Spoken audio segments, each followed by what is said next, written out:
Bienvenue sur le podcast Détermination, je m'appelle Sébastien Vignier, plus connu sous le nom de Ninja Valaisan, directeur du centre de ninjutsu à Sion et à Châtel-Saint-Denis où l'on pratique l'art des ninjas.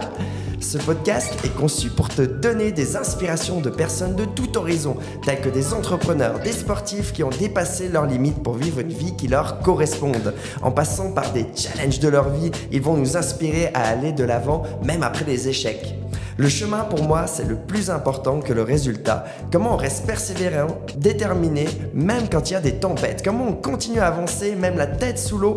Comment ne pas subir la vie, mais être l'acteur de celle-ci. Les astuces les plus surprenantes vont être dévoilées sur ces épisodes. Place à l'invité du jour. Est-ce que tu peux te présenter un petit peu à nos auditeurs et puis expliquer un peu qui tu es, qu'est-ce que tu fais dans la vie ? Alors, je m'appelle donc Michael Hoffman, j'ai 53 ans, je suis marié, j'ai 2 enfants, je suis dans l'immobilier. J'ai ouvert ma société il y a 21 ans. Et sinon, ce que je fais dans la vie, c'est du sport particulièrement. J'aime bien faire du sport et puis passer du temps avec ma famille, en gros. Génial. Alors, on va rentrer un peu dans tous les détails dans le domaine du sport et même professionnel. Ça va être super intéressant. Ouais. Tout d'abord, j'aime bien commencer avec le nom du podcast. Donc, c'est Détermination. Est-ce que toi, ça te parle quand je dis détermination? Et si ça te parle, qu'est-ce qui te viendrait un peu en tête? Alors oui, ça me parle parce que tout le monde a des qualités et des défauts. Alors moi, j'ai peut-être pas beaucoup de qualité spécifique dans le sport, mais la détermination en fait partie, je pense. ça, je pense que voilà. Oui. Excellent. Alors, j'ai fait beaucoup de choses avec beaucoup de détermination. Et puis, c'est comme tout, il y a toujours du bon et du mauvais, effectivement, dans les qualités qui peuvent aussi être des défauts, ça dépend. Donc, moi, la détermination, ça a toujours été un petit peu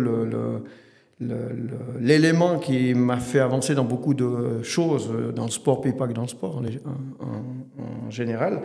Mais après, il y a aussi un petit peu des fois le revers de la médaille. Ça veut dire que d'être trop excessif, ou il y a aussi du négatif.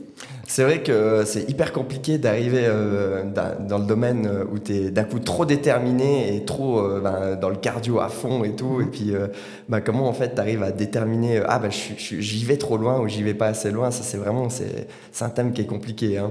Oui, c'est un thème qui est compliqué. Puis, moi, effectivement, alors j'ai toujours eu un peu dans la tête no pain, no gain. Puis après, voilà, même à 53 ans, forcément qu'on apprend encore plein de choses. Et puis, je suis en train de devoir revoir mes classiques, en gros, parce que j'ai eu des blessures qui sont venues un peu récurrentes, qui me posent des problèmes. Et puis, je me rends compte que c'est pas forcément la bonne méthode. Puis, on apprend même des plus jeunes. Voilà, j'ai même... j'ai ma nièce qui fait du ski, et puis quand je vois comment elle a évolué sur sa blessure, qu'elle prend du recul, qu'elle prend du temps, je me dis que je faisais peut-être pas tout, je faisais pas tout juste, quoi. Donc on se remet en question, on adapte, puis ça c'est la question d'une vie, quoi. La vie, c'est toujours comme ça. On va à gauche, on va à droite, on cherche sa voie et puis on essaie de trouver son équilibre. Ouais, c'est vrai. Et si d'un coup, on revient un peu dans le passé, justement, dans le sport, que t'as commencé comment le sport? Enfin, c'était quoi que t'as commencé? Alors, le sport, j'ai commencé relativement tôt. Mes parents m'ont fait faire pas mal de sport. Donc ça, c'était vraiment intéressant parce que quand j'étais jeune, alors, quel est le premier sport que j'ai fait? C'est certainement embêter mon grand frère. mais à part ça, non. Alors moi, j'ai fait du foot assez tôt. Ouais. Après, en même temps, j'ai fait du hockey. J'ai fait Ça, c'était à quel âge? Tu te rappelles? Ouais, je pense que j'ai dû commencer vers 6, 7, 8 ans. J'ai souvenir, par exemple, le hockey, je me souviens que c'était... Souvent, on avait donc les patinoires, il y en a moins que le terrain de foot, donc les heures de glace, elles n'étaient pas toujours les heures... Donc, je me rappelle qu'on avait, je crois que c'était le mercredi à midi, et puis je me rappelle que je faisais avec mon frère à Sion, Et puis souvent, ils venaient me chercher à l'école, j'étais collé. Puis, parce que je parlais tout le temps à l'école. Tu parlais tout le temps, ok. Bon, bref, alors mon frère, il devait me faire chier pour qu'on puisse aller à l'entraînement. Donc j'ai fait du hockey pendant pas mal d'années. Après, en même temps, j'ai fait aussi de la course à pied pendant un moment. Alors là, je me rappelle très bien parce que au début, j'étais à Grémisio, il y avait un petit club. J'étais dans les derniers dans les courses. Puis après, j'ai commencé à m'entraîner un petit peu tout seul. Et puis après, j'étais à Sion. Et puis après, ça s'est bien passé. Puis à l'époque, on faisait ça s'appelait courses cross-country. On allait dans les villages et puis on faisait ces courses environ sur les terrains, sur le goudron. Et puis après, il y avait un championnat sur toute l'année. J'ai fait ça plusieurs fois où j'ai gagné plusieurs fois ce championnat. Excellent. Mais là, tu t'entraînais tout seul à côté, en dehors. Ouais. Est-ce que c'est ça qui faisait un peu la différence? Ou bien tu faisais les entraînements plus, parce qu'il me semble que quand je te vois maintenant, parce que je te connais bien, hein, tu t'entraînes toujours plus que tout le monde. Oui, je m'entraîne toujours plus que tout le monde, mais j'ai peut-être plus de peine que tout le monde. Non, mais après, c'est quoi? Là, tu faisais quoi? Tu faisais les entraînements, puis tu... Ouais, alors là, je faisais les entraînements qu'on avait, puis je m'entraînais encore un petit peu à côté. Je me rappelle on habitait donc à Grémisio, à côté du centre scolaire qui venait de se construire. Puis je tournais autour du terrain, puis ma mère, elle était en haut au balcon, puis elle regardait. Mais c'était un petit peu pour tout comme ça. Après, en même temps, je faisais aussi du foot. Alors j'ai commencé le foot, j'ai fait 6 mois à Grémisio, après ils sont venus me chercher, j'étais à Sion. Et puis alors, je me rappelle très bien, à Sion, j'avais mes entraînements. Et puis, comme j'habitais pas loin du terrain de foot, j'étais tous les soirs autour du terrain de foot. Et puis, la moitié du temps, je m'entraînais encore avec comme je traînais les jeunes, enfin les autres de mon âge, de Grémisio, ils avaient leur entraînement, j'allais m'entraîner avec eux. Ou bien j'allais taper au ballon avec eux, excellent. Ouais, mais parce que j'avais du plaisir, et puis j'allais taper au ballon, donc enfin voilà. Mais est-ce que tu te disais quelque chose déjà, j'aimerais être champion de foot, ou bien simplement tu faisais par amusement? Non, j'aimais ça. Ça, c'est aussi quelque chose qui a changé après avec le temps. Oui. Mais à ce moment-là, j'aimais vraiment, j'aimais ça, quoi. J'allais, j'avais du plaisir. J'avais pas le but de... Puis ça, c'est vraiment, à mon avis, effectivement, un point qui a été important dans ma vie, parce qu'après, ça a changé. Oui. Après, j'ai fait une année à Sion avec 2 entraîneurs qui étaient très sympas. Puis après, j'ai rencontré un entraîneur qui m'a suivi, ou qui a suivi notre équipe depuis les juniors, les tout petits, c'était les juniors, je crois. Jusqu'au junior A, on avait tout le temps le même entraîneur. Et là, c'était compliqué. Alors, je dis pas son âme, parce que malheureusement, il est décédé. Et puis là, il y a aussi toute une histoire, parce que moi, je me suis pas mal occupé de lui quand il est décédé, ce monsieur. Donc, on est parti... Enfin, ouais... on est venu assez proches, mais j'ai eu toute une période de ma vie où j'étais pas pote avec. Je dirais, c'est un gars qui était tellement dur avec nous, et il nous mettait toujours sous pression. Il nous engueulait tout le temps. On pouvait pas, il nous laissait rien faire. On pouvait pas. Il voulait pas qu'on ait les cheveux longs. Il voulait pas qu'on ait le vélo moteur. Enfin bref, tout ça a fait que moi, je me suis rendu compte. Mais après, ça c'est toutes des analyses qui m'ont pris beaucoup de temps dans ma vie. Mais je me suis rendu compte qu'en fait, à partir de ce moment-là, j'ai plus jamais eu de plaisir à faire du foot.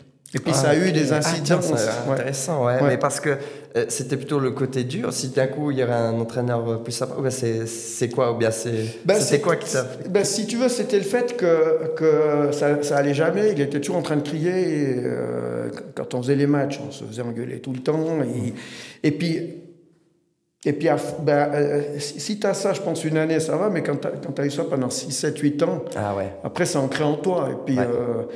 Et puis, après, c'est compliqué. Moi, après, je me suis retrouvé, quand j'ai fini les juniors, je me suis retrouvé un petit peu, là, juste avant la première équipe, il y a les espoirs. J'ai fait quelques mois en espoir.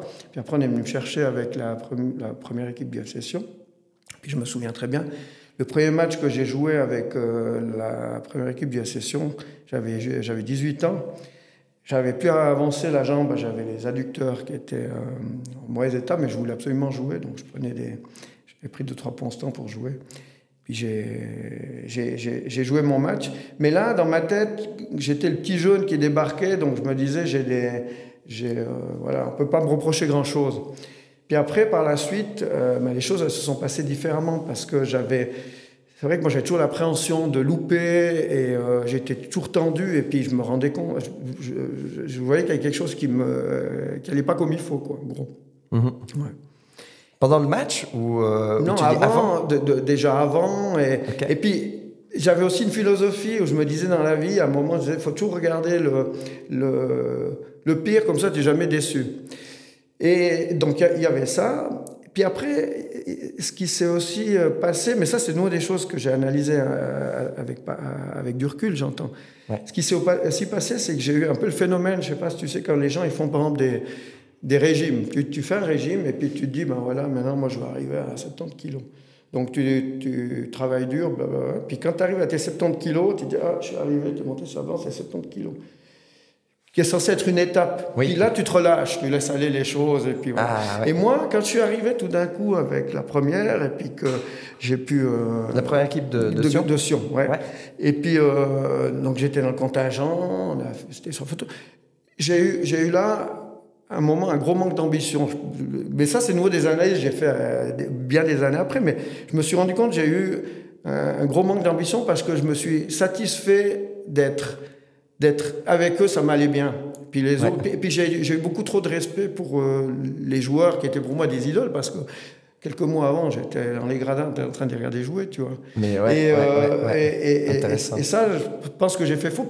Puis ça me convenait aussi parce que comme j'avais toujours l'appréhension d'être sur le terrain, puis en plus comme il y avait du monde au stade, j'avais toujours peur. Donc, et également, je me suis rendu compte que le fait de toujours regarder le pire, en fait, j'ai eu que des blessures. Toute ma carrière, ça a commencé donc quand j'ai fait ce premier match, un mois après, je me suis opéré des adducteurs. Puis là, mais ça, bon, c'était prévisible parce que forcément, j'ai joué, j'étais blessé. Et puis après, on a recommencé. Ouais, mais ça arrive. Je pense que t'es pas le seul qui arrive dans ce cas-là, mais tu joues quand tu es blessé, mais pour... en fait, c'est parce que tu veux vraiment participer. Voilà, quoi. Donc, c'est ça. Moi, je voulais vraiment participer. Ouais. Mais je dirais par la suite, à mon avis, c'est un autre mécanisme parce que après, on a recommencé. Il y avait un nouvel entraîneur qui était argentin, qui s'appelait Trocero. Et puis là, le championnat commence. Et puis après, peut-être un mois, il y a un joueur qui joue au même poste que moi qui se blesse. Et l'entraîneur, il me dit, écoute, mercredi, mercredi matin, on s'entraîne avec l'équipe, mercredi après-midi, on va s'entraîner les deux, parce que samedi, tu vas jouer. Et moi, le mercredi matin, je me suis fait péter la malléole à l'entraînement. Ok. Ouais, voilà. Et puis là, ils ont été chercher il a été chercher un joueur qui était resté dans le contingent des espoirs. Moi, j'ai été monté. C'est lui qui a joué. Et puis, il a très bien joué, du reste, et puis il a fait sa place. Moi j'en ai eu pour 8-9 mois. Et puis, lui, il a fait sa place. Après, il a joué du reste en équipe nationale. Il a fait des grands clubs. Et c'était assez rigolo parce que ce joueur, il était resté dans les espoirs. Puis, il était à quasiment 2 semaines de repartir jouer à Colombey dans son club. Mais non. Ouais. Alors, comme quoi, des fois, la vie, les destins, ils peuvent tourner assez vite. Mais toi, tu t'es senti comment, en fait? Parce que d'un coup, toi, t'es blessé parce que c'est hyper compliqué, les blessures en sport. Ouais, alors, moi cette blessure-là, elle était un petit peu frustrante parce qu'au début, je ne trouvais pas ce que j'avais, puis j'avais des douleurs. Donc, c'est pour ça que ça m'a pris pas mal de temps. Mais après, une fois que je m'y suis remis, je me suis rendu compte que la place était prise. Alors, j'ai décidé de quitter le club. J'avais encore une année de contraction, puis je suis parti. Puis là, j'ai été jouer dans un plus petit club qui s'appelait le FC Bulle, qui était monté en première division. Ah, ok. Et puis là, alors comme c'était un club plus petit, déjà dans ma tête, je me disais là, moi, je dois être meilleur que les autres, quoi. Et là, veille du premier match championnat, je me suis fait déchirer les ligaments de la cheville. Mais non. Ouais. Et puis, je me rappelle très bien, j'étais à l'hôpital à Ria, puis il y avait le médecin du club, il m'a dit, il faut opérer. Et puis il me dit, il faut rentrer la semaine prochaine à l'hôpital. Bon. Puis moi, je suis rentré à Sion, j'ai été voir le médecin que j'avais à l'époque au FC Sion. Puis je lui ai dit, voilà ce que j'ai, mais j'ai dit, il faut me trouver une solution. Moi, je ne veux pas opérer, je vais nous en avoir pour je ne sais pas combien de temps. Puis il m'a dit, écoute, tu mets un plâtre, on met un plâtre un mois, puis après tu fais beaucoup de physio, tu travailles dessus, puis on va voir si ça passe. Alors j'ai mis un plâtre. Puis avec mon plâtre, c'était à l'époque des plâtres pas comme maintenant, c'est des gros plâtres, bien lourds, bien. Ouais. Puis là, je me suis mis je faisais du vélo avec le plâtre. Tu faisais du vélo avec le plâtre? Je voulais pas perdre ma condition. Alors, je me rappelle, Mais comment tu pouvais faire du vélo? Ah bah t'arrivais, ouais. t'étais moins mobile d'une jambe que de l'autre, mais t'arrivais comme à pousser. Mais un vélo statique quand même. Non, je me rappelle, je montais de Grimizot, j'étais monté à moyen de l'Azur, j'ai mes trucs. Bref, alors j'ai fait ça pendant un mois, puis après un mois, on m'a enlevé le plâtre, puis là j'ai fait beaucoup de travail de physio, et puis après on a recommencé, j'ai recommencé à m'entraîner, et puis après 2-3 semaines, j'ai commencé à jouer, puis là, ça a été une bonne période, parce que j'ai fait tout le championnat, et puis ça s'est bien passé à Bulle. Tu penses qu'il y a une différence dans la tête ou comme ça, ou l'équipe, ou c'est quoi le changement? C'est une bonne période. Là j'étais dans une bonne période, j'étais bien dans l'équipe. Non, je pense pas qu'il y ait grand chose qui ait changé. Ça s'était bien passé. Puis là, on a fini la saison. Et puis la saison suivante, j'ai re-signé à Bulle. Et puis là, j'ai eu une période aussi un petit peu plus compliquée parce que j'ai mon papa qui est décédé.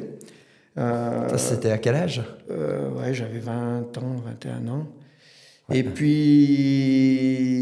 là, j'ai ma maman qui est tombée malade pendant un moment. Elle a fait 2 ans bien malade. Alors là, ça a été un petit peu plus compliqué parce qu'à ce moment-là, j'ai commencé à faire les trajets. J'avais un de mes frères qui était à Berne. Alors il est rentré, forcément, il est rentré sur le Valais. Puis au début, quand il était encore à Berne, moi, j'avais un appartement à Vevey, mais j'avais un petit frère qui avait 15-16 ans.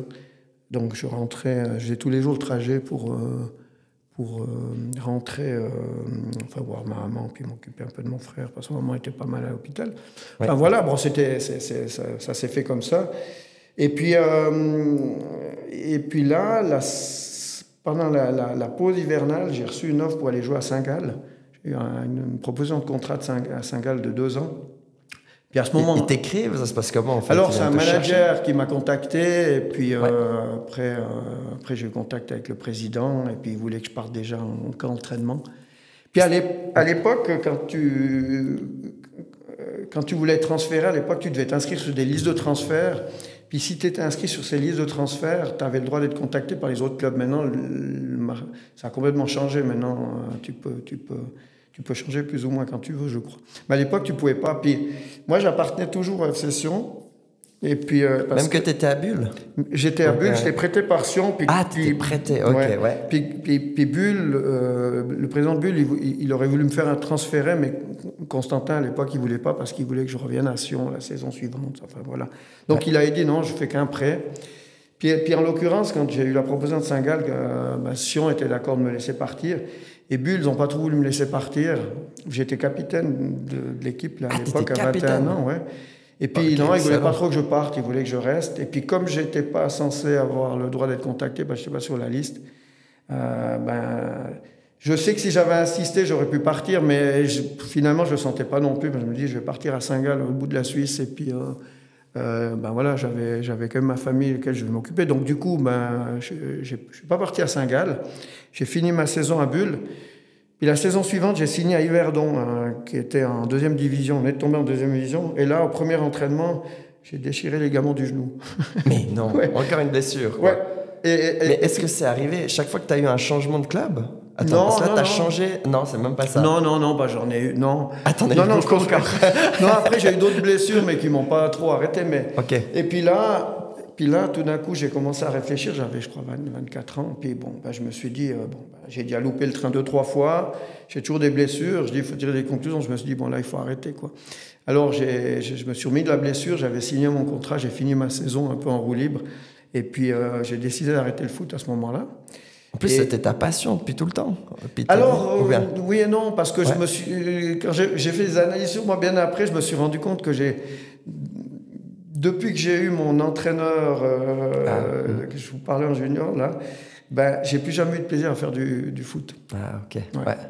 Donc voilà, et puis là, j'ai décidé d'arrêter, puis je suis parti, comme un moment un peu mieux, je suis parti une année aux États-Unis. Puis voilà. Puis c'est vrai qu'avec le recul, je me suis rendu compte que les choses, elles ne sont pas arrivées par hasard. Puis après, voilà, je veux dire, quand on a des échecs, il faut savoir tirer du bon pour en profiter plus tard. Ouais. Et moi, c'est un peu ce que j'ai fait, mais bien des années après. puis ça m'a servi, je dirais, dans ma vie professionnelle. Je me suis rendu compte que de regarder, de dire on regarde le pire pour pas être déçu, il n'y a rien de pire. Tu te mets dans la tête que tu veux le pire, tu attires ce que tu veux. Donc après j'ai dit il faut changer, il faut regarder que le bon, puis vouloir le meilleur. Alors, ça c'est une chose que j'ai changé. Et tu as un exemple un petit peu que tu as pu appliquer ça dans le boulot, dans le travail ou je sais pas. Oui, alors j'ai appliqué ça, mais souvent. Puis j'ai appliqué encore plein d'autres choses, parce qu'après je me suis aussi rendu compte que ce que je te disais tout à l'heure, c'est que quand je suis arrivé un peu de la porte de la première équipe, j'ai eu beaucoup trop de respect pour ces joueurs qui étaient un peu mes idoles. Oui. Et je me suis dit, je ne vais pas refaire l'erreur. Et puis moi, en 2003, je suis parti indépendant. Puis je travaillais en fait dans une agence immobilière à Sion où on s'occupait de vendre un peu des objets autour de Sion. Puis je me suis dit, mais je vais aller essayer de bosser à Cran. Où là, finalement, je fais le même métier. On voit des gens de tous les pays du monde. Et puis voilà, c'est un marché qui est super intéressant. Puis quand j'ai voulu commencer, on m'a dit, mais t'oublies là-haut, tu n'arrives pas à mettre les pieds si tu n'es pas de là-haut. Enfin, puis là, je me suis dit, non, j'ai déjà fait une fois l'erreur de ne pas avoir assez d'ambition. Cette fois, ça ne va pas se passer comme ça. Cette fois, je vais monter, puis je vais tous les bouffer là-haut. Excellent. Et puis, tu as la mentalité à fond. Ouais, alors là, j'étais à fond. Puis j'ai commencé à m'accrocher sur un truc, à bosser sur un. Et puis ça s'est relativement bien passé. Et puis après, j'ai une anecdote pour montrer un petit peu l'évolution qu'il y a eu. Oui. Après une année et demie, j'ai un promoteur qui est venu me voir en me disant, voilà, j'ai des chalets à vendre. Il avait 11 chalets à vendre là-haut. Et puis, il avait donné, je crois qu'il y a une trentaine d'agences sur Crans-Montana. Il avait donné ça à une trentaine d'agences. Ils n'en avaient pas vendu un. Et puis, c'était des ventes sur plan. C'est un petit peu plus compliqué de vendre sur plan qu'un objet existant. Oui. Enfin, bref. Et puis, moi, je me suis occupé de ça. Moi, j'ai jamais eu de bureau en plus à Cran. J'ai toujours bossé depuis mon bureau de Sion. Enfin, au début, j'avais un bureau à la maison.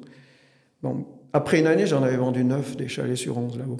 9 sur 11 alors que ça faisait un long moment qu'il n'y avait pas un qui avait été vendu. Et puis, donc ça s'était bien passé. Puis alors j'avais des collègues qui me disaient, mais c'est bien. Alors, certains collègues, quand ils avaient fait une grosse vente, ils disaient, alors maintenant c'est bon, jusqu'à la fin de l'année, tu es tranquille. J'ai dit, moi je serai tranquille le 31 décembre. Jusqu'au 31 décembre, je vais y aller à coin, quoi. Donc c'est vrai que j'avais bien essayé de bien changer les choses. Et puis voilà. T'as tiré J'ai tiré des conclusions de mes échecs pour essayer d'en faire enfin voilà, il faut essayer d'évoluer et puis de regarder ce que tu pouvais changer. Donc, et puis voilà, les échecs, je pense un échec, c'est le prix à payer pour arriver au succès, à mon avis. Donc, je pense qu'il y a peu de gens qui arrivent à avoir des succès sans avoir des échecs. Le tout, c'est de savoir en tirer du bon. Et puis, et comment tu fais d'un coup, si on peut se replonger dans un échec, comment tu peux faire pour rebondir en fait? Parce que ce qui est hyper difficile en fait quand tu as l'échec, c'est d'un coup de ne pas se faire assommer et puis de ne pas réussir à avoir la vision du futur. Tu sais, on peut vite être pris dedans et puis se dire, bon, j'abandonne tout, c'est fini. Ou on peut rebondir. Comment tu as fait toi pour rebondir? Bien, si tu as un exemple d'un échec, tu peux te dire que tu as rebondi et puis que tu as persévéré ou Oui, alors ça, je dois en avoir plein, mais globalement, ça dépend tout. Quel échec, ça dépend tout de quoi on parle, quoi. Ouais. Il y a des choses plus compliquées que d'autres. Après un échec, je pense qu'il y a toujours un moment, comme tout, où il faut arriver on est abattu, où il faut arriver à passer par-dessus, puis après un moment, avec le recul, il faut arriver à voir et puis analyser en disant qu'est-ce que j'ai fait faux, puis qu'est-ce que je peux améliorer. Ça peut prendre du temps. Moi, après échec, pas échec, quand il m'arrive, voilà, quand j'ai fait mon foot, ça m'a pris, je veux pas dire, ça m'a pris 15 ans, 20 ans. Si tu veux, quand j'ai arrêté le foot, je me suis pas dit, non, mais là, j'ai fait faux, ça, c'est pas venu tout de suite, quoi. C'est ça. C'est que ma vie, elle s'est déroulée, puis tout d'un coup, à un moment dans ma vie, j'ai commencé à repenser à ça. J'ai dit, peut-être faut changer ci et ça, puis ça m'est vu par la suite en disant, oui, mais là ça s'est passé comme ça parce que j'ai fait faux. Là, je me suis blessé. Les blessures que j'ai eues, c'est pas la faute à pas de chance, c'est pas parce que moi j'étais un petit peu, j'étais un fonceur, c'est parce que je les avais programmés, parce que je me mettais dans la tête qu'il faut toujours regarder le pire, puis voilà. Donc, c'est pour ça. C'est pour ça, donc il m'a fallu pas mal de temps. Après, il y a des choses où tu te relèves un petit peu plus vite, et puis. Et puis, si on revient sur tes entraînements, en fait, donc quand tu revenais t'étais dans le foot, tu faisais beaucoup d'entraînements, je pense. Tu faisais quoi comme entraînement? Alors ça aussi, c'est aussi assez rigolo parce que quand je suis arrivé de nouveau un peu au port de la première, je me suis laissé un peu vivre.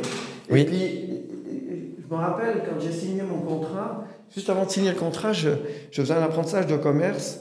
Alors, je travaillais la journée, j'avais étudié mes cours, j'avais les entraînements de foot presque tous les jours, je faisais encore un peu de musculation à côté parce que je pensais que c'était intéressant par rapport au foot. Et puis, tout se passait bien encore à ce moment-là. Puis après l'année suivante, j'ai réussi mon apprentissage, j'ai signé mon premier contrat pro, j'ai fait plus que du foot. Je pense que j'ai jamais été aussi mauvais parce que je suis venu presque flemmard. Okay. Je veux dire, et puis je me suis rendu compte, moi, c'est la même chose dans mon activité maintenant d'agent immobilier. Il y a l'été, des fois, c'est plus calme. Moi, je suis pas bon. Moi, je suis performant dans le stress, puis quand il y a de l'activité, puis quand je suis un peu en sur-régime, ça me convient bien. Et puis d'en avoir moins, ça me convient moins. Puis là, je me suis aussi rendu compte que cette période-là, si j'avais la maturité que j'ai aujourd'hui à l'époque, j'aurais mis au profit pour travailler beaucoup plus. Tu aurais travaillé quoi plus? Tout, physique, technique, tout. Puis même d'autres choses qui n'ont rien à voir avec le sport. Mais moi, je ne trouve pas incroyable parce que je trouve que j'ai pas été bon, j'ai manqué de maturité. Moi, quand je vois les sportifs d'aujourd'hui,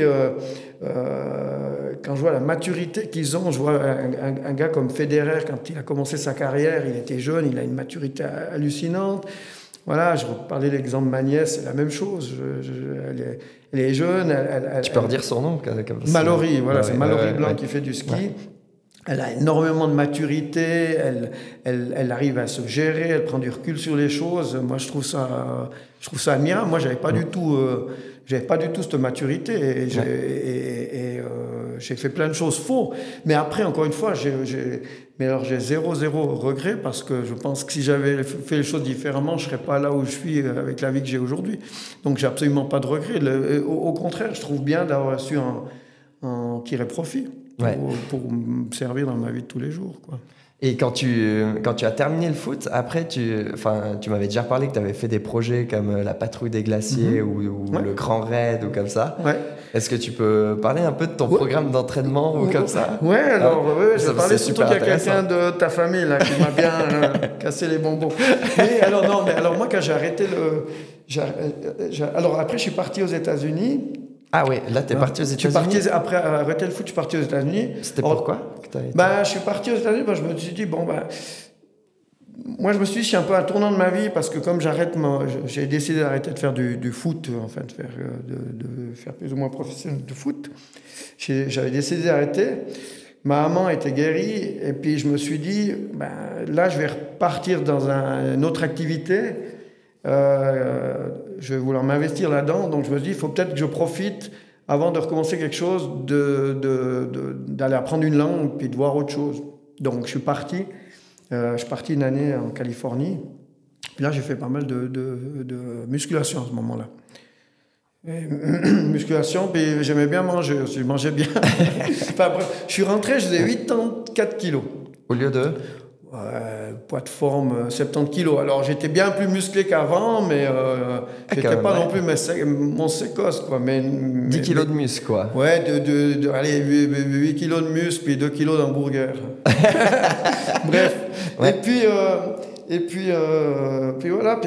Et puis quand je suis rentré, et puis là, j'ai un club de première ligue qui m'a demandé si je voulais rejouer. Puis j'ai dit, non, moi, je ne veux plus jouer au foot. Bon, puis il m'a dit, mais viens une fois. J'ai été une fois m'entraîner, puis finalement j'ai joué 4-5 ans de nouveau là un petit peu. Okay, c'était assez sympa là, c'était aussi une période assez sympathique. Plus décontracté peut-être. Alors là beaucoup plus décontracté et puis j'ai passé c'était bien là. Et puis après j'ai arrêté, j'ai commencé à avoir des problèmes de dos un petit peu. J'avais un disque qui était cassé de naissance, puis j'ai une hernie discale. J'ai frôlé une opération. J'ai pu éviter. Mais ouais, explique un petit peu ça, parce que t'as eu une hernie. Attends, t'as eu quoi au début? En fait, j'ai un disque qui est cassé au fond du dos, et puis j'ai une hernie discale au-dessus, puis je me suis retrouvé pendant... j'ai eu pendant presque 6-8 mois, j'avais le nerf sciatique qui était bloqué, qui me faisait mal du bas du mollet jusqu'au sommet de la fesse. Et je me suis même retrouvé à un moment où j'avais le pied droit qui était comme une palme, j'avais plus de sensation. Puis j'ai été voir 3-4 médecins, puis les médecins m'ont tous dit, les 4 médecins que j'étais voir, ils m'ont dit, il faut opérer tout de suite, sinon vous n'allez pas pouvoir récupérer la mobilité de votre pied droite. Et ça, c'est quand tu faisais le foot? Ça, c'était quand je faisais le foot. Alors, j'ai arrêté à ce moment-là, justement, parce que j'avais ces douleurs. J'ai arrêté. Ouais. Puis, comme s'il devait m'opérer, comme j'avais cette double hernie, en gros, il voulait me mettre une plaque en titane, puis je pense que j'allais être pas mal réduit au niveau des capacités. Puis là, j'avais déjà un petit peu tiré profit de mes expériences passées, puis je me suis dit, non, cette fois, ça ne va pas se passer comme ça. Moi, je n'ai pas envie d'opérer. Donc, il faut que je trouve quelqu'un qui va me dire que ça va aller, puis on va trouver une solution. Et là, je suis tombé sur un autre médecin qui était à Martinique, qui s'appelait Dr Moret, je crois malheureusement, qui est décédé entre-temps. Puis ce médecin, il a eu un autre discours, puis il m'a dit « Ouais, mais non, on va pouvoir essayer de faire quelque chose pour pas avoir besoin d'opérer. » Et puis, en fait, il m'a dit « Il faut faire tout un travail. » Ils appelaient ça une école du dos avec un physio. Puis là, j'avais été voir le physio que j'avais à Sion, qui s'appelait Nicolas Mathieu, qui était vraiment un gars extrêmement brillant dans son domaine. Et puis là, j'ai fait aussi beaucoup de travail avec lui, et puis globalement en essayant de basiquement bien muscler mon dos, mon épaule pour tenir un petit peu tout mon squelette. Et puis ça s'est bien passé parce que j'ai évité l'opération. Ça fait maintenant 25 ans que j'ai ça, et puis je fais plein de sport, alors qu'on m'a dit que je ne pouvais presque pas faire de sport, quoi. C'est fou, ouais, on te disait c'est fini, et toi, tu as dit non, je vais trouver quelqu'un, tu as trouvé quelqu'un, tu as fait le boulot derrière. Et la douleur, elle est partie petit à petit. Alors la douleur, elle est partie petit à petit. Et puis aussi, ce qui s'est passé à un moment ou l'autre, j'ai dit, bon, maintenant, je vais un petit peu reperdre du poids. Alors je me rappelle, j'ai acheté un vélo, je faisais du vélo jour et nuit, puis j'ai passé de 83 kilos à 69 kilos en 2 mois et demi. Mais non. Bon, quand il dit jour et nuit, je pense que c'est vraiment jour et nuit. Donc explique un peu ce que ça veut dire jour et nuit. Non, je m'entraînais. Non, mais je partais souvent. Alors, l'été, j'aimais bien. Alors l'été, je me rappelle, je partais à 5h15, le soleil se levait. Puis j'habite à Comérin. Alors la première montée, elle est déjà bien ardue. Alors je montais à Grémiso, puis je montais à Cran, je redescendais à Rien, je montais en Zère, je rentrais à la maison. Puis après, donc je m'étais installé à la maison un petit fitness où j'avais spécifiquement des appareils qui me permettent de muscler justement mon dos et mes abdos. Puis après, là, tu faisais combien de temps, là, fitness chez toi? Le fitness, je faisais pas long, je faisais une demi-heure. Puis le vélo, je faisais 1 heure et demie. Puis je faisais ça tous les matins. Tous les matins? Ouais, je faisais ça tous les matins. Alors j'ai commencé à faire effectivement du vélo de route. Ouais. Puis après, j'ai fait du VTT. Ouais. Et puis après, j'ai fait 2-3 courses. Et puis après, je suis parti sur la Peau de Phoque. Et puis là, alors la Peau de Phoque, là, il y a une anecdote qui était... En fait, non, il y en a une en vélo. Alors, explique déjà en vélo. Tout le monde se fout un peu de ma gueule par rapport à ça. Parce que je faisais le grand raid. Comme quoi, finalement, j'ai pas eu de blessure, mais j'ai quand même eu toujours la poisse. Parce que je faisais le grand raid. Alors, je faisais le petit parcours du grand raid. C'était Remans, Grimens. Et puis, ça se passait relativement bien, là, sur tout le parcours. Puis, je suis arrivé... T'étais en combienième position? Mais j'étais dans les, je crois, 18 premiers, mais du petit parcours. Hein. Ouais. Et je m'étais bien entraîné, j'avais fait pas mal d'entraînement. Et puis je suis arrivé au sommet du Pas de Lona, donc il n'y avait plus que la descente. Et je commence à descendre, premier virage, deuxième virage, tout d'un coup, j'avais plus de frein arrière. Et puis donc j'ai dû faire toute la descente qu'avec le frein avant, puis la descente depuis le barrage. Qu'avec le frein avant. Qu'avec le frein avant. Puis comme c'est une route assez roulante avec du gravier, on ne pouvait pas rouler vite parce que qu'avec le frein avant, on risque de coucher. Donc, résultat des courses, j'ai mis une plombe à descendre. J'étais foudrage, je suis arrivé, j'ai jeté le vélo. À l'arrivée, tu dis, t'as pris le vélo? J'ai pris le vélo, j'ai jeté de rage, j'étais tellement fâché. Et puis, juste avant de passer l'arrivée, j'avais Stéphanie, ma femme, avec qui on n'était pas encore mariés, on s'était mis en couple quelque temps avant. Et puis, elle me voit arriver, puis j'étais dans la plage horaire que je m'étais plus ou moins fixée. Alors elle me dit, oh mais il va être super content. Alors elle a couru à l'arrivée, puis elle m'a vu. Puis elle m'a vu avec les yeux injectés de sang, me prendre la tête avec un gars. Alors voilà, je suis parti tout de suite. Puis en fait, là, j'avais beaucoup de frustration parce que, bon, bah voilà, après, c'est que de l'ego. Mais... Et puis en fait, ce qui s'était passé, c'est que j'avais acheté un vélo, je ne vais pas donner le nom du magasin, mais j'avais acheté un vélo avec frein à disque, avec les suspensions aussi arrière, justement, par rapport à mon problème un peu de dos quand même.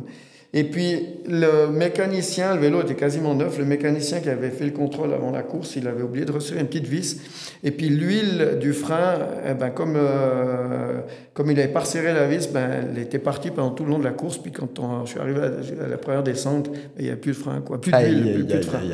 Donc là, grosse frustration. Surtout, je pense que t'avais tout ton travail. T'as quand même bossé pendant... T'as fait combien de temps d'entraînement? Ouais, j'ai fait 6 mois d'entraînement. Mais explique un peu un entraînement typique. Par exemple, on faisait une fois, on était parti de Saint-Martin, on était monté à Hérémence, après on était parti on avait fait le pas de l'Ona, Grimens, après on était redescendu à Sierre, après on était remonté à Grimisuat, après on était remonté à Saint-Martin. Mais non, remonter encore à Saint-Martin. Oui, quoi. Mais après, il y a plein de gens qui font vraiment des grosses sorties comme ça. Mais tu t'étais entraîné à fond, mais tu t'entraînais tout seul ou en groupe? Alors, j'aime bien faire le sport tout seul. Donc, je m'entraînais souvent tout seul, puis de temps en temps avec un copain. Comment tu fais pour te motiver tout seul? Mais alors ça, c'est vrai que ça n'a jamais été trop un problème pour moi. Moi, j'ai toujours aimé ça. Puis c'est rigolo parce que j'ai des copains qui me disent effectivement, mais comment tu vas t'entraîner? Ça m'est arrivé toute une période de ma vie aussi où je m'entraînais à la maison sur le home trainer, puis ils disaient mais qu'est-ce que tu as comme plaisir à aller faire tes entraînements là-dedans? Puis c'était une période de ma vie où je m'étais marié, on avait eu notre premier enfant. Et puis, je me rappelle, alors c'était rigolo parce qu'au début, quand on s'était mis en couple avec ma femme, je faisais toujours pas mal de sport. Puis un jour, elle me dit, ouais, mais écoute, sois pas beaucoup, tu devrais quand même un petit peu réduire. J'ai dit, bon, ok. Alors, après une semaine, elle m'a dit, écoute, retourne faire du sport parce que t'es beaucoup trop chiant comme ça. Enfin, moi, j'ai toujours eu besoin de cet équilibre-là. Ouais. Mais après, effectivement, j'ai adapté certaines choses. Et puis, je m'entraînais pas mal à la maison à un moment. Alors, justement, mes copains qui sortaient faire des sorties en pot ou en vélo, mais ils me disaient, mais qu'est-ce que t'as comme plaisir? Je dis pas que j'ai autant de plaisir que vous, ça c'est sûr, mais je pars du principe que dans la vie, on peut pas mettre 2 litres d'eau dans une bouteille d'1 litre. Moi, je peux pas avoir décidé de me marier, d'avoir des enfants, puis continuer à faire la vie que j'avais avant. Donc, après, c'est des questions de choix. Donc, forcément que je devais passer du temps avec ma famille, avec ma femme et mon premier enfant, parce que c'est ce que je voulais. Et puis j'ai eu besoin de faire du sport, puis je dois travailler. Donc ce que j'avais trouvé comme solution, c'était que le sport, pour faire du sport, je le faisais chez moi, parce que de prendre la voiture, puis de monter à Cran, à Minona, pour partir faire 3-4 heures de pot et revenir, ça me prenait beaucoup trop de temps. Par contre, si j'étais chez moi à la maison, puis je faisais mes intervalles sur mon vélo spinning, c'est sûr que c'était moins fun, mais moi j'ai quand même besoin de m'entraîner. Alors je me suis dit, là j'ai une période de ma vie où je vais pouvoir maintenir ma forme en faisant comme ça, puis c'était très bien, quoi. Puis en plus tu pourrais peut-être te dire, quand j'ai fini l'entraînement, je vois mes enfants. J'allais dire, ça me permettait de pouvoir faire plus ou moins tout ce que je voulais. Alors génial, tu as réussi à t'organiser là-dedans. J'ai réussi à m'organiser comme ça, et puis ça s'est fait comme ça. Mais quand tu t'entraînes, est-ce que tu as pour rentrer un petit peu parce que tu t'entraînes quand même beaucoup. Et est-ce que tu te donnes un objectif? Est-ce que tu fais simplement l'entraînement parce que tu te dis je fais ma routine? Ou comment ça se passe en fait? Toi, tu penses comment? Alors, si tu veux, la manière dont je m'entraînais avant, c'est plus la même que la manière dont je m'entraîne aujourd'hui déjà. Ok. Je dirais, avant, je m'entraînais parce que j'avais envie. Par exemple, quand je préparais une course, j'avais envie de la faire le mieux possible. Donc, oui, la patrouille des glaciers, par exemple. La patrouille des glaciers, c'est un bon exemple parce que là, j'ai été voir ton cousin. J'étais à la Souva faire un programme d'entraînement. Et puis, j'ai suivi ce programme d'entraînement, mais à la seconde près. Puis j'ai appris par après, parce qu'il s'était bien foutu de ma gueule, parce qu'il me dit, il n'y a quasiment personne qui le suivait. Mais moi, alors là, j'ai fait beaucoup, j'ai fait 150 000 mètres de dénivelé, je suis parti pour faire la petite patrouille. Mais l'idée, c'était vraiment d'essayer d'arriver dans les premiers. De faire au mieux, quoi. Et là, je me suis beaucoup entraîné seul. Alors, c'est vrai que pour beaucoup de gens qui font la patrouille, c'est une course à 3, c'est une expérience où ils ont En fait, c'est comme tout dans la vie, souvent, c'est pas le but qui est intéressant, c'est le chemin. Oui. Mais moi, à ce moment-là, c'était pas le chemin, c'était la ligne d'arrivée qui était mon but. Et de nouveau, moi, j'allais beaucoup m'entraîner le matin. Je partais à 4-5 heures le matin, puis je faisais beaucoup d'entraînement à 4-5 heures le matin. Et alors là, c'était vraiment, effectivement, dur, parce que je suivais ces programmes d'entraînement qui étaient vraiment dur. Explique-moi un peu. Enfin, si tu peux expliquer. Alors, c'était des questions de paliers. Donc, on travaillait avec les pulsations et puis il y avait des paliers d'intensité. Mais il y a eu des entraînements, je me rappelle, où je partais de cran de cri d'air, où il fallait monter, on partait directement dans des pentes, mais je partais 4-5 minutes, je sentais déjà le sang me monter dans la gorge. Il fallait faire 1 heure, 2 heures d'entraînement comme ça. Puis c'était quoi? Tu faisais des intervalles là? Alors il y avait des périodes, des périodes d'intervalles, il y avait des entraînements avec des intervalles, il y avait des entraînements où c'était le volume d'entraînement. Mais là, si tu avais le sang qui montait, ça c'était des intervalles. Ah, tu faisais des intervalles. Tu allais à Coin, et du coup c'était 4 h du matin, tu étais à Coin dans la montée. Ils faisaient des fricassés, pas possible. Mais il n'y a pas une fois aussi où tu as fait plusieurs fois le pas de Main-Bré? Ah oui, alors ça arrivait plusieurs fois. On montait, on descendait, on montait. Puis ça m'arrivait des fois où en fait, je calculais moi que le temps d'entraînement. Donc, c'est-à-dire que quand je descendais, forcément, j'arrêtais mon chrono.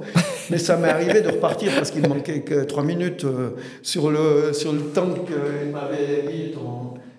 T'avais un temps pour arriver à Rome. Donc, du coup, tu repartais. Je repartais. Enfin, voilà.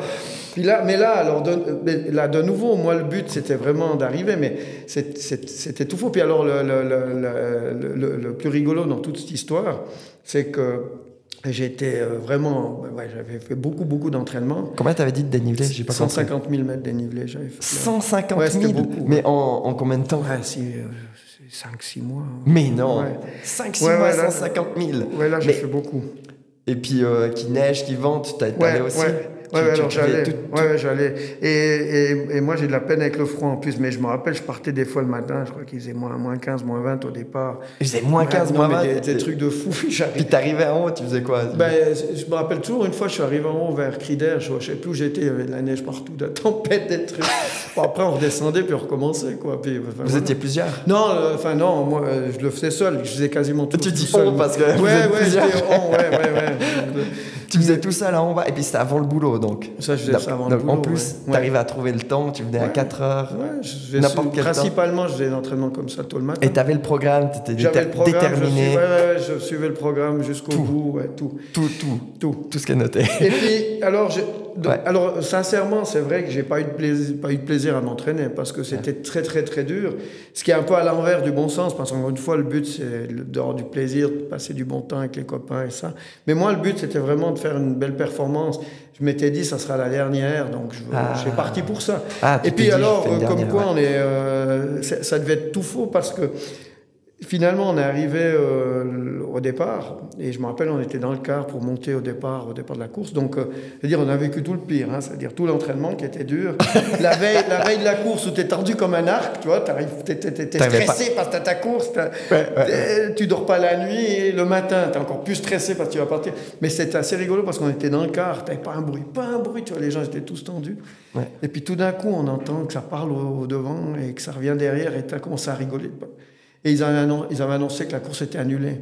On était à une demi-heure du départ. La course a été annulée pour des questions de danger d'avance. Et puis là, tout le monde s'est relâché.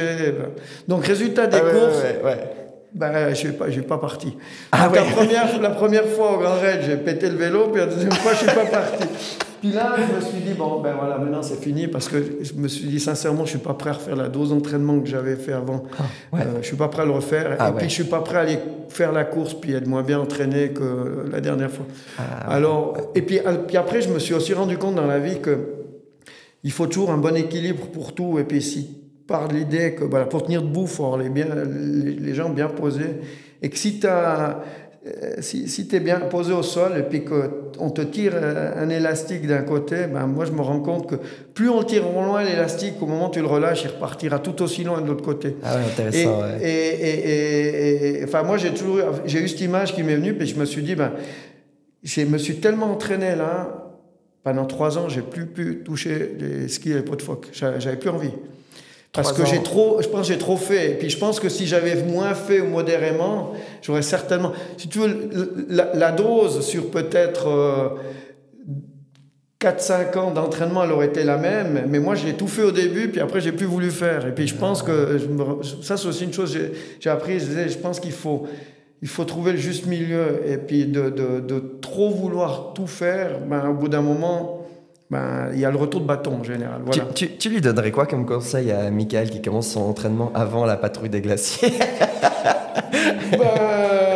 De pas aller voir ton cousin. Non, c'est pas vrai. Non, il est super. Non, c'est pas vrai. Super. Non, je pense que c'était intéressant d'aller voir, mais de prendre les choses justement de moins être toujours dans la volonté, le dur, le no pain, no gain, et puis de gérer, de mieux se gérer, quoi. Puis c'est pas évident parce que tu as envie de faire une bonne performance. Je pense que beaucoup d'athlètes, on a envie d'avoir le résultat, on a envie d'avoir la performance, mais en même temps, il faut pas se dégoûter. C'est compliqué l'équilibre. C'est toujours ça, il faut trouver le bon équilibre. Moi globalement, des choses que j'ai apprises, c'est que je me rends compte que de faire les choses que au forceps et à la volonté, dans le dur, je pense que c'est pas la bonne méthode. Je pense que ce qui t'amènera, à mon avis, beaucoup plus loin, c'est le plaisir. Et moi, de nouveau, je reviens encore à ma nièce, parce que ça, c'est de nouveau un truc qui m'avait impressionné. Ma nièce, donc, qui fait du ski, les entraînements en ski sont très durs. Ils ont beaucoup d'entraînements. Et quand elle était ces jeunes skieurs, moi, je trouve qu'ils sont beaucoup poussés jeunes. Ils partent le week-end à des heures pas possibles pour monter au sommet de leur montagne, où des fois, il y a des tempêtes de neige. Ils doivent porter un matériel pas possible. Puis, ils ont des doses d'entraînement qui sont quand même super conséquents. Et je me rappelle toujours, moi, une fois, je l'ai vu un jour, puis je lui ai dit... il me dit, il faisait mauvais. Puis je dis, mais tu fais quoi aujourd'hui? Aujourd'hui, je vais skier. Je dis, t'as un entraînement? Non, je vais skier, j'ai congé aujourd'hui, je vais faire du ski, je vais me faire skier avec les copains, copines. Moi, ça m'a halluciné, quoi. Parce que je me suis dit, mais elle fait ça tous les jours. Il fait mauvais et elle monte sur ses skis. Et elle adore ça. Et ça, vraiment, je me suis dit, mais... Moi, ça, j'ai quasiment jamais connu. Et je me rends compte que dans la vie, je pense que tu iras beaucoup plus loin en étant...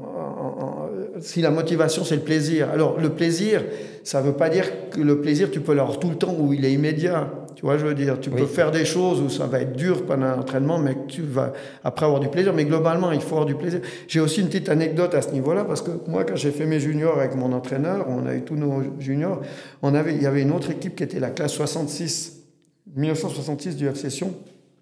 Et tous ces joueurs de 1966, c'est une année un peu comme toi qui étais œnologue, c'était le grand cru dans le vin. Alors dans le foot, c'était le grand cru. Beaucoup de ces joueurs ont joué à Sion, ont joué professionnel. Et en général, tu en as un ou deux ou trois dans une volée, c'est déjà beaucoup. Et ces joueurs-là, ils avaient un entraîneur qui s'appelait René Quentin, qui était un joueur de foot qui avait joué en équipe suisse, qui venait de Sion, qui avait une carrière fantastique. Et ils ont tous fait tout leur junior avec cet entraîneur. Et cet entraîneur-là, lui, il a toujours mis en avant le plaisir. Alors, ils ont fait les choses sérieusement, mais pour eux, c'est toujours le plaisir du jeu. Et c'est rigolo, moi, quand j'ai un de ces gars de la classe 66, enfin, je les connais tous, mais j'en ai un avec qui je suis assez proche, s'appelle Marco Lorenz. Puis quand je discutais avec lui, il disait, nous, jamais foutu dans nos têtes qu'on allait faire footballeur. Nous, on se faisait plaisir. Et ils étaient une équipe, ils faisaient les choses sérieusement, mais ils ont toujours eu du plaisir, se sont toujours amusés. Génial. Ils mettaient une atmosphère peut-être comme ça, ou bien c'était vraiment les joueurs parce qu'il y ait autant de joueurs qui passent autant à un bon niveau, il doit y avoir quelque chose. Je pense que le plaisir de faire quelque chose, mais de le faire sérieusement, il t'amènera beaucoup plus loin que de travailler au forceps. Et puis je pense qu'eux, ils étaient une bonne équipe, forcément douée, puis ils ont eu un entraîneur qui a su les amener de la bonne manière, qui a su leur apprendre le foot, leur apprendre jouer au foot, mais de la bonne manière. Alors je dis pas que nous, ce qu'on a eu, c'était faux, mais globalement, eux, il y a eu...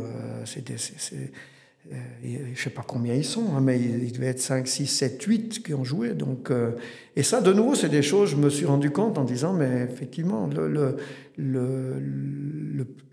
plaisir, pour moi, ça doit être le moteur numéro 1. Excellent. Et est-ce qu'après, quand tu as fait la ceinture noire, donc après, tu as fait instructeur ceinture noire, est-ce que tu t'es mis plus dans cet état d'esprit? Non, j'en ai plus tiré le son après, parce que pour être tout à fait honnête, c'était de nouveau la même chose. Je me suis fixé un objectif, et puis, ben voilà, j'ai fait... Et là, tu avais quel âge en plus? J'avais 45 ans. Et puis, en fait, voilà, alors moi, j'avais fait du foot, j'avais fait de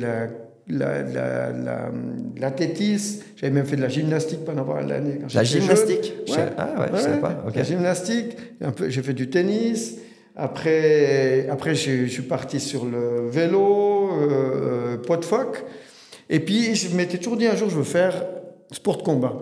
Ouais. C'est un truc qui m'a toujours titillé, mais ça faisait des années que ça me titillait, mais je trouvais jamais ce qui me convenait. Parce que moi, je voulais que ce soit un art martial et complet. Et puis, j'ai essayé un jour, je ne me rappelle même plus le nom de ce que j'ai essayé, mais bon, ce n'était pas convaincant. Puis un jour, par hasard, j'étais dans un resto, je tombais sur ton frère, puis on mangeait à côté, puis on discute, puis on a vu ce sujet.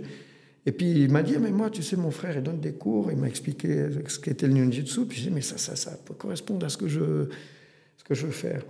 Et après, je t'ai téléphoné, puis effectivement, je suis venu suivre un cours. Et puis, j'ai pas mis long, après avoir commencé les entraînements, de dire non, mais moi, il faut que je passe cette ceinture. Puis je me souviens bien que j'ai fait 2 ans d'entraînement où je faisais presque tous les entraînements qu'il y avait. Puis après 2 ans, je me rappelle, 2 ans et demi, je suis venu te voir et puis je t'ai dit, écoute, moi, pour mes 50 ans, je vais faire la ceinture noire.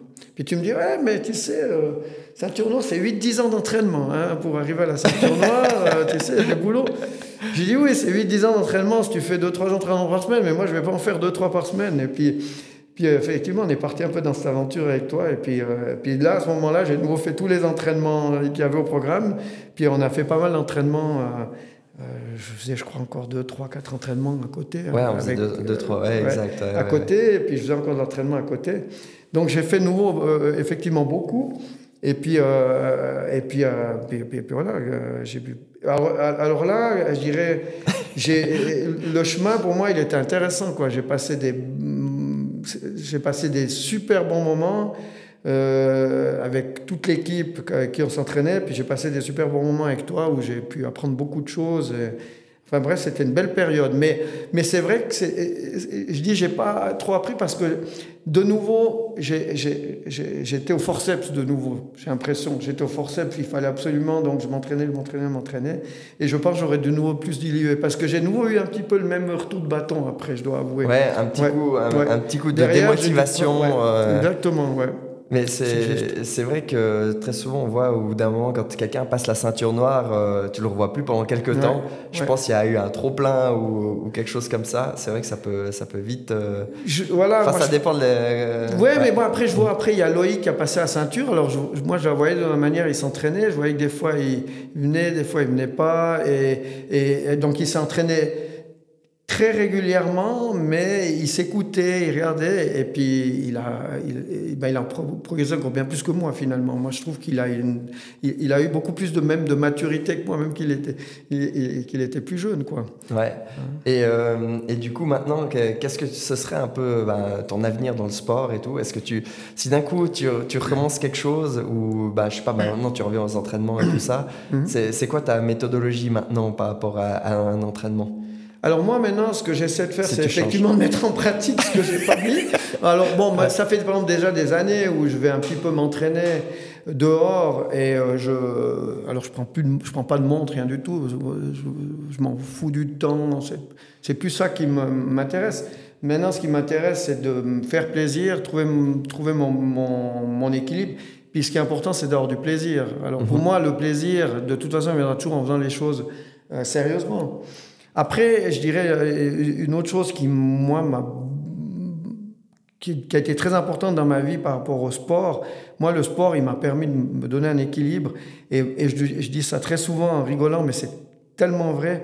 Moi, les meilleures affaires que j'ai fait dans ma vie professionnelle, c'est en faisant du sport. Excellent. C'est assez rigolo, mais c'est excellent. Mais il n'y a rien de plus vrai, vraiment, quoi. J'ai dit, toutes les bonnes affaires que j'ai fait dans ma vie, c'était pas derrière un bureau, c'est en faisant du sport, parce que moi, j'aimais bien effectivement aller faire du sport un petit peu dehors et puis d'être seul. Alors maintenant, je suis plus seul parce que j'ai un super compagnon de sport en extérieur, c'est mon chien. Ouais. Mais c'est bien parce qu'il me contredit jamais, il est toujours d'accord avec moi. Et puis il fait tout comme je veux. Donc c'est vraiment, j'ai jamais eu un compagnon aussi fantastique.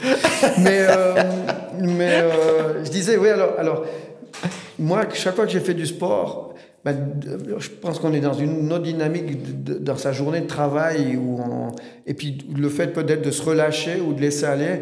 Et chaque fois que j'ai fait du sport, j'étais en pot de phoque derrière sur mon vélo. C'est chaque fois là que j'ai eu des idées qui m'ont permis d'avancer dans mon boulot et d'évoluer et de faire des affaires, des choses toutes bêtes. Tout d'un coup, voilà, moi je fais de la vente immobilière.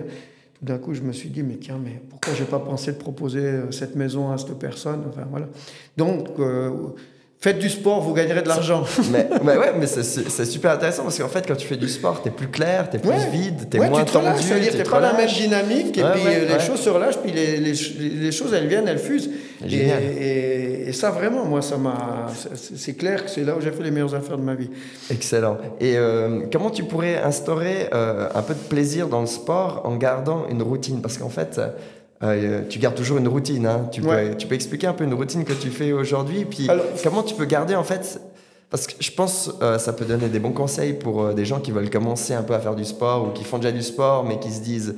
Oui, j'aimerais bien faire dans le plaisir, mais là, pour l'instant, je fais juste le sport pour le faire, mais sans plaisir. Enfin, c'est compliqué, tu vois. Comment toi, maintenant, tu le fais avec ta routine? Puis comment tu te dis, je vais mettre une routine, mais je vais avoir du plaisir en faisant cette routine? Alors, moi, je pense que déjà, quand tu fais du sport, je pense que c'est intéressant de se fixer un objectif. Parce que si tu te fixes un objectif... tu sais où tu veux aller. Si tu n'as pas d'objectif, c'est peut-être un peu plus compliqué. Alors, les objectifs, il peut en avoir multiples. C'est-à-dire, si tu fais de la course à pied, tu dis, tu peux préparer une course ou tu vas atteindre d'autres objectifs. C'est-à-dire, mais je pense que c'est intéressant de se fixer un objectif. Puis après, globalement, je pense de nouveau que c'est mieux pour être bien dans le sport, pour progresser dans le sport,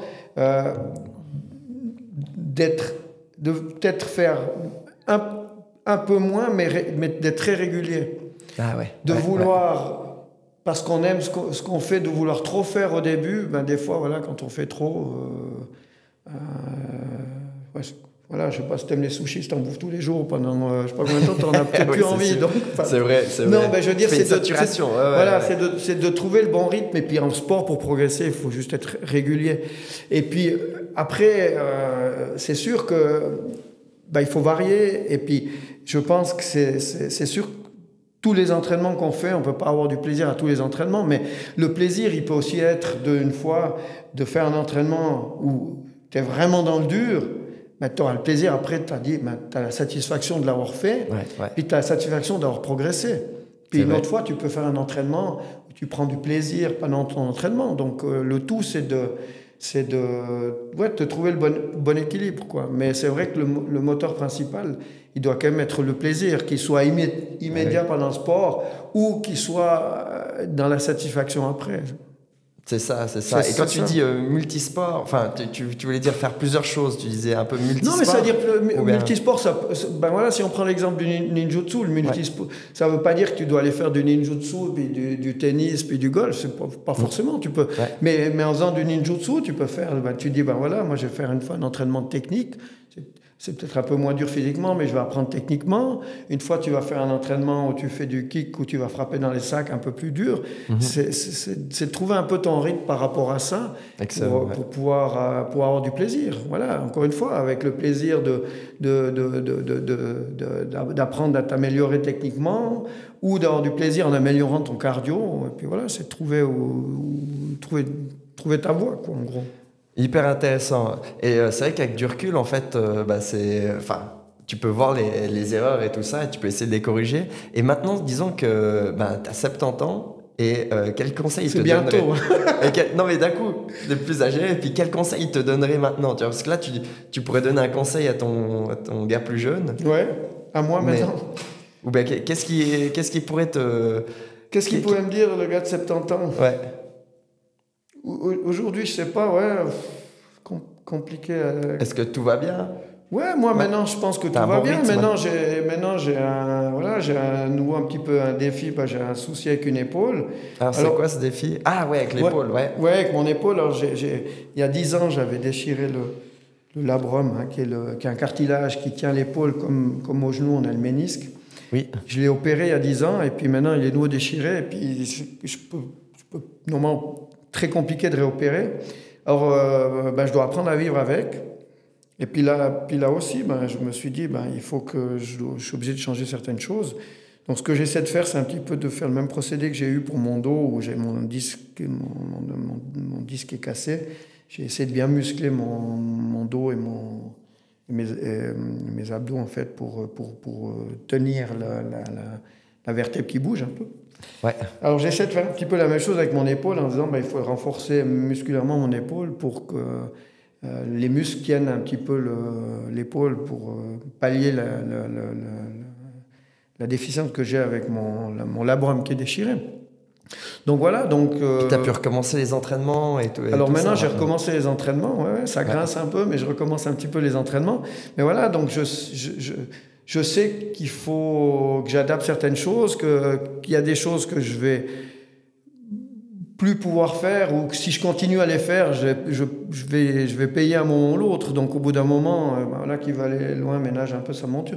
Puis ça, c'est aussi assez rigolo parce que j'ai regardé il y a un mois le reportage sur Roger Federer. Alors c'était aussi assez intéressant parce que Roger Federer, qui est le tennisman, pour moi le meilleur au monde, qui a une carrière extraordinaire, qui gagnait des millions avec son tennis, il arrivait à un moment où il a des problèmes de genoux, puis il a une maturité extraordinaire, puis il s'est dit, voilà, j'ai un problème de genoux, ok.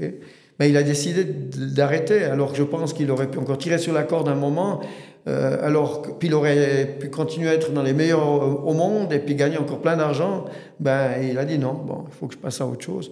Puis après, il y a d'autres tennisman, je pense, qui, eux, payeront un peu plus cher l'addition, comme des Nadal, où ils ont plus tiré sur la corde. Puis quand je regarde ça, je me dis, mais moi, je suis quand même un sacré couillon, parce que quand je regardais ce documentaire de Federer, en disant, moi, j'ai rien fait, je suis rien du tout, je fais juste un peu d'entraînement, puis je continue à bourriner avec mon épaule qui est toute cassée, et j'ai rien à gagner. Puis je me suis dit, mais voilà, comme quoi, même à 53 ans, on apprend des choses.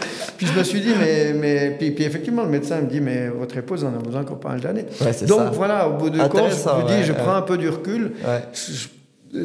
Pour moi, ça ne veut pas du tout dire que je dois arrêter, mais il y a quand même un petit processus où à un moment, j'avais un petit peu emballé les plaques en disant, mais est-ce que je vais devoir arrêter le ninjutsu, pas arrêter? Puis à un moment, je me suis dit, non, je ne vais pas arrêter, je vais muscler mon épaule, je vais continuer à m'entraîner, mais voilà, je pense qu'il y a des choses que je ne vais plus pouvoir faire. Mais après, voilà. Il y a toujours de quoi, il y a toujours bien à faire et bien à apprendre, donc ça va. Excellent. Bon, on a appris plein de choses. En tout cas, merci beaucoup, c'était super intéressant. Merci à toi. Et du coup, si on veut vendre ou acheter un chalet, c'est ça, ou vendre une maison, c'est avec ton entreprise. C'est quoi le nom de ton entreprise? C'est Michael Hoffman Immobilier à Sion. Voilà. Avec grand plaisir. Le meilleur vendeur du Valais, si vous voulez trouver quelque chose. Bon, excellent. Alors, merci beaucoup en tout cas, Michael. Méga intéressant. J'espère que pour vous, ça vous a plu. Et puis, pensez à liker, partager. Et si d'un coup, vous avez des idées de personnes que vous voulez que j'interroge dans le Valais ou autre, n'hésitez pas à me dire en commentaire. Et puis, je vais contacter cette personne. Allez, bye bye tout le monde. Bye bye. Salut.